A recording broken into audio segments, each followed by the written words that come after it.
इंसान की ज़िंदगी में कुछ ऐसे हादसात भी हो जाते हैं जिससे कि वो टूट जाता है।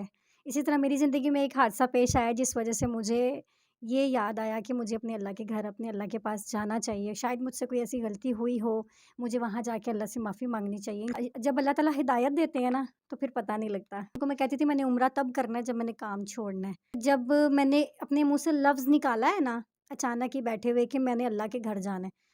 2 दिन बाद मेरा जो है ना वीज़ा, टिकट और हर चीज़ बैठे-बिठाए ऐसे हो गई कि पता ही नहीं लगा मुझे। अल्फ़ाज़ों में नहीं बयान कर सकती कि इंसान की कैसी कैफ़ियत होती है जब वो हरम शरीफ़ को देखता है और ऑटोमेटिक आपकी आँखों में आँसू आ जाते हैं और मैं बहुत बोल्ड ड्रेसिंग करती थी। मैं कहती थी ये लाइफ़स्टाइल है, मेरा एक नाम है, लोग मुझे ये ना कहें कि जी आपने कपड़ा पाना नहीं आंदा। मैंने अपनी ड्रेसिंग सबसे पहले चेंज की है, अब मैं कमीज़ शलवार पहनती हूँ और शॉल वियर करती हूँ। ये लोग ही हैं जो इंसान को ख़राब करते हैं कि इतनी मैं हाजन नहीं हूँ, ना मुझे बनने का शौक़ है, मगर ये मैंने जो अहद किया है, जो महसूस किया है, जो मेरे दिल की कैफ़ियत है, वो मैंने आपसे शेयर की है। मेरे फ़ैन्स हैं मिलियंस के हिसाब से, तो उनके लिए मैं लाइव कॉल करती होती थी, स्लीवलेस पहन के करती थी, शॉर्ट में करती थी, मैंने गाना बना लेना, वो मैंने अपलोड कर देना। अब इस तरह नहीं है।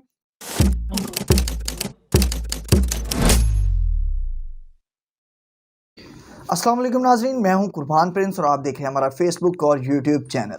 नाजरीन, आज हमारे साथ पाकिस्तान थिएटर इंडस्ट्री का एक खूबसूरत चेहरा, एक बहुत ही प्यारी फ़नकारा अदाकारा आफरीन खान मौजूद हैं।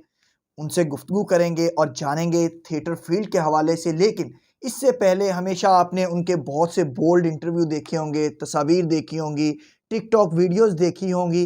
लेकिन एक बहुत बड़ी तब्दीली जो उनकी ज़िंदगी में रूनमा हुई है, आज सबसे पहले हम उस तब्दीली के हवाले से डिस्कस करेंगे। क्योंकि कहते हैं कि नेगेटिविटी के साथ साथ पॉजिटिविटी अगर किसी इंसान में आ जाए तो उसको ज़्यादा से ज़्यादा फैलाना चाहिए, उसको ज़्यादा से ज़्यादा प्रमोट करना चाहिए। तो आज आफरीन खान की ज़िंदगी का वो पहलू हम उजागर करने की कोशिश करेंगे जो इससे पहले शायद आपने ना सुना हो, और आज उस हवाले से हमारा पहला और एक्सक्लूसिव इंटरव्यू होगा इनके साथ। अस्सलाम वालेकुम आफरीन, वालेकुम अस्सलाम। कैसी हैं आप? शुक्र अल्लाह का, आप सुनाएँ? सबसे पहले आपको इनर पाकिस्तान की पूरी टीम की तरफ से और जितने उनके व्यूवर्स हैं उनकी तरफ से उम्रा की सादत हासिल करने की बहुत बहुत मुबारक। खैर मुबारक, थैंक यू। आफरीन, इतनी बड़ी तब्दीली अचानक से कैसे रूनमा आई? बहुत से आपके जो फैंस थे वो भी एक दफ़ा शशदर रह गए, दंग रह गए कि एक इतने बोल्ड स्टेटमेंट्स देने वाली फ़नकारा, इतना बोल्ड काम करने वाली फ़नकारा, और अचानक उन्होंने तस्वीर जब आपकी देखी, एक बड़ा सरप्राइज़ आपने दिया। तो किस तरह से ये तब्दीली रूनमा हुई? असल में इंसान की ज़िंदगी में कुछ ऐसे हादसात भी हो जाते हैं जिससे कि वो टूट जाता है। इसी तरह मेरी ज़िंदगी में एक हादसा पेश आया जिस वज़ह से मुझे ये याद आया कि मुझे अपने अल्लाह के घर, अपने अल्लाह के पास जाना चाहिए। शायद मुझसे कोई ऐसी गलती हुई हो, मुझे वहाँ जाके अल्लाह से माफ़ी माँगनी चाहिए। इंसान से हो जाता है भूले-चूके, और उसके अलावा जब अल्लाह ताला हिदायत देते हैं ना, तो फिर पता नहीं लगता। मेरा हिदायत का वक़्त था, बस इसलिए। जब आप पहुँची, हुँ, जब आपने सोच लिया, इरादा कर लिया कि हुँ। अब उम्रा की सादत हासिल करनी है, तो कितना अरसा आप पहले इमेजिन सोचा? नहीं कर सकते कि मेरा एक ही बयान होता था कि जी अपने साथ जो मेरे कोलीग्स होते हैं उनको मैं कहती थी मैंने उम्रा तब करना है जब मैंने काम छोड़ना है। आप इमेजिन नहीं कर सकते कि जैसे ही मैंने नियत की वैसे ही 2 दिन बाद जो है मेरा वीज़ा भी आ गया, टिकट भी हो गई, और मैं और मेरी बेटी और मेरा भाई हम तीनों वहाँ पर उम्रा करके आए हैं। अल्लाह का शुक्र है। और मैं आपको अल्फ़ाज़ों में नहीं बयान कर सकती कि इंसान की कैसी कैफ़ियत होती है जब वो हरम शरीफ़ को देखता है और ऑटोमेटिक आपकी आँखों में आँसू आ जाते हैं और आपको कुछ समझ नहीं आती कि अल्लाह ताला ने आपको एकदम यहाँ बुला लिया, और फिर आपको दुनिया की जो है बातें और ये सब जालसाज़ी और सब दिखावा, इसका एहसास होता है, और अल्लाह के घर जाके पता लगता है कि हकीकत क्या है।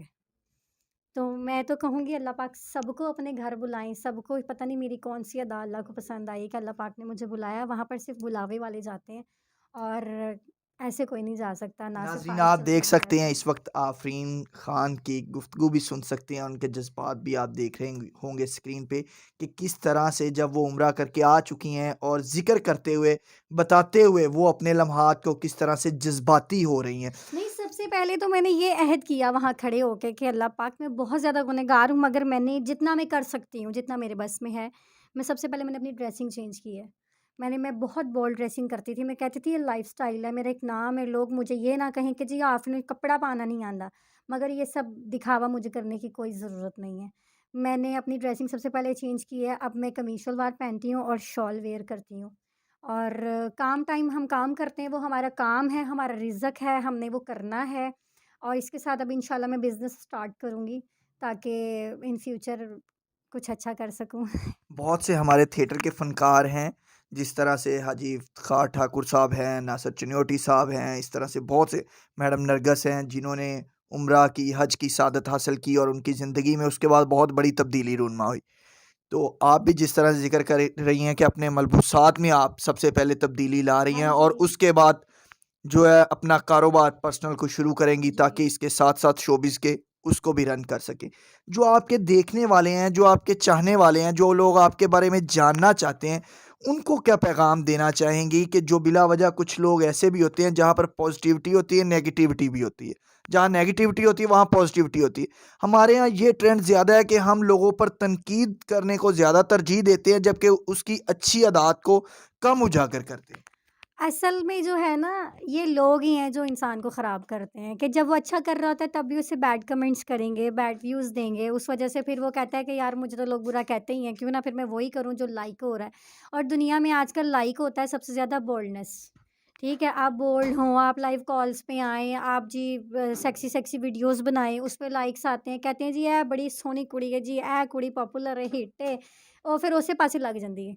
ठीक है, जबकि आपको चाहिए कि अगर कोई लड़की अच्छा काम कर रही है, आप उसे सपोर्ट करें, ताकि वो बुराई से भी बच सके। क्योंकि ये टाइम ऐसा होता है कि बंदा ना शोहरत के लिए, शोहरत हासिल करने के लिए, जब देखता है ना ये ट्रैक अच्छा जा रहा है, उसी ट्रैक को पकड़ लेता है। मगर वहाँ जाने के बाद एहसास होता है कि ये सब कुछ अल्लाह माफ़ करे, मरना सबने एक दिन, हमारे माँ-बाप भी गए, हमने भी जाना है। अगर मैं बैठे-बैठे भी मर जाऊँ, तो कल का दिन जो है वो मैंने माफ़ी भी ना माँगी हो या जो मेरे बस में था मैं वो भी ना करती हूँ और सब कुछ नेगेटिव करती हूँ, तो मैं क्या जवाब दूँगी? इसलिए जो है ना, मैं बहुत वहाँ जाके सोचा मैंने कि अल्लाह पता नहीं मेरा वापस जाना भी नसीब में होगा या नहीं। तो मैंने तो बस इतना करना है जितनी मेरी मजबूरी है। अब वो काम है, वो मैंने करना है, मेरा रिज़्क़ इससे लगा हुआ है, अल्लाह ताला दिलों की बातें, नीयत, ये भेद जानने जानते वाले हैं। ठीक है? और इतनी मैं हाजिर नहीं हूँ, ना मुझे बनने का शौक है, मगर ये मैंने जो अहद किया है, जो महसूस किया है, जो मेरे दिल की कैफ़ियत है, वो मैंने आपसे शेयर की है। आप उन लोगों को ज़रूर सपोर्ट करें जो लड़कियाँ बोल्ड वीडियोज़ और शूट्स और ये वग़ैरह नहीं करती, उनको भी लाइक करें। जो लोग बोल्ड काम नहीं करते और हुँ। सीधे रास्ते पर चलना चाहते हैं, आफ़रीन ख़ान के कहने का मतलब है कि आप लोगों हाँ, को, पब्लिक को, उनके चाहने वालों को, उन्हें भी सपोर्ट करना चाहिए। करना चाहिए। आफ़रीन, आपने कहा कि मैं अब बोल्ड किस्म की वीडियोज़ भी नहीं बनाऊँगी, तो आप टिकटॉक पे, फ़ेसबुक पे बहुत ज़्यादा एक्टिव थीं। तो अब इसका मतलब है कि टिकटॉक पे भी आप कोई ऐसी वीडियो नहीं बनाएँगी, कुछ ऐसा लिबास पहन के जिससे ऐतराज़ हो, और फ़ेसबुक पे भी बेहुदा किस्म के जो लिबास तो नहीं हम कह सकते, जिस तरह से मज़ाक वीडियो करती हैं कॉल आप करते और ये, हैं, मैं वो भी बताती अब हूँ। नहीं किया करेंगी। पहले तो ये है कि टिकटॉक पे वीडियोज़ जो हैं वो बोल्ड नहीं आती, ना ड्रेसिंग ना कुछ, उस पे पाबंदी है।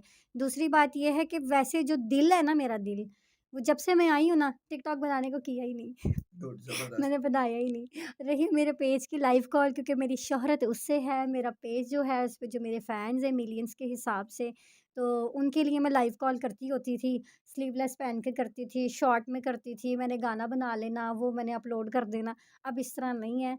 अब मैं पहले तो बात है लाइव आती नहीं हूँ, आऊँगी तो मैं इसी गेटअप में आऊँगी, आप लोग मुझे इसी में कबूल कीजिएगा ताकि मैं गुनाह के रास्ते से बच सकूँ। बेहतरीन जो खूबसूरती होती है, वो कहते हैं कि हाँ औरत जी। की पर्दे में होती है। जी। और अब जो है वो आफ़रीन ख़ान ने ये ठान लिया है, ये पक्का अज़्म कर लिया है कि अब वो पूरे लिबास पहनकर आया करेंगी फ़ेसबुक पे लाइव, अपने फैन्स के साथ चिट-चैट उसी तरह से किया करेंगी, अपनी अपडेट्स उसी तरह से किया करेंगी, लेकिन इसके साथ-साथ कुछ ऐसी हरकत वो नहीं करेंगी जिसकी वजह से उनको तनकीद की ज़द में आना पड़े या फिर उनके मद्दाहों की दिल आज़ारी हो। आखिर में हमारे चाहने वालों को, अपने चाहने वालों को और हमारे देखने वालों को क्या पैगाम देना चाहेंगी? जो और बहुत सी जूनियर्स आपकी आर्टिस्ट हैं, वो भी इसी तरह नेकी के रास्ते पर चलना चाहती हैं, लेकिन कुछ आर्टिस्ट ऐसी हैं कि उनके दिलों में खौफ बैठा हुआ है। वो हुँ। डरती हैं कि पता नहीं दोबारा क्या हो जाए, हम एक ही दफ़ा जब फ़ील्ड छोड़ेंगी तो फिर ही जो है जाएँगी उम्रे पे, हज पे, जबकि उनका दिल भी कर रहा होता है। उनके लिए क्या पैगाम देना चाहेंगे? मैं भी ऐसा सोचती थी कि काम छोड़ूँगी तो फिर मैं जो है उम्रे पे जाऊँगी, मगर कल का पता ही नहीं है, कल हमने जीना है, नहीं जीना है। अल्लाह ताला का घर देखना नसीबों की बात है। आप लोग ज़रूर जाएँ। आप वहाँ जाएँगे ना, मेरा 110% ये आपसे कहना है कि अगर मैं बदल गई हूँ ना, तो आप लोग भी बदल जाएँगे और आप कहेंगे हमें बहुत पहले आ जाना चाहिए था यहाँ पे। बहुत शुक्रिया आफ़रीन ख़ान। जी नाज़रीन, आपने आफ़रीन ख़ान की खूबसूरत मीठी-मीठी गुफ्तगू सुनी, जिसमें उन्होंने अपनी जूनियर्स आर्टिस्टों को भी इस बात की तईद की कि जो दिल में एक खौफ़ बैठा हुआ है कि जब वो उम्रा की सआदत हासिल करेंगी, उसके बाद वो शोबिज़ से क्विट कर देंगी। सिर्फ़ इसी इंतज़ार में ना बैठे रहें, बल्कि अल्लाह की राह में जब आपके दिल में खौफ़े खुदा आए, हदायत आए, नेकी को दिल करे, तो बग़ैर किसी इंतज़ार के उसी वक़्त वो नेकी कर लेनी चाहिए। वैसे उम्मीद तो है अल्लाह ताला दिलों के भेद जानते हैं। हम लोग कौन-सा सब लोग बड़ी खुशी से कर रही हैं ये काम। आप जब वहाँ जाएँगी, वहाँ पर अल्लाह ताला के घर के सामने हरम शरीफ पे खड़ी होंगी, तो उसके बाद सब कुछ वैसे अल्लाह वैसे ताला तो बेशक। हमारे अंदर है ना, हमारे दिल में है। वो तो जानते हैं सब कुछ, तो कोई बात नहीं, वापस आके हम काम भी करेंगी अगर, तो अल्लाह ताला हैं, जब वक़्त आया वो भी छुड़वा देंगे। बेशक अल्लाह ताला की ज़ात इंसान की शारक से भी करीब है। उम्मीद है हमारी आज की ये वीडियो, आज का ये इंटरव्यू आपको पसंद आया होगा। इसी के साथ मुझे कुर्बान प्रिंस को आफ़रीन ख़ान के साथ दीजिए इजाज़त। अल्लाह निगहबान।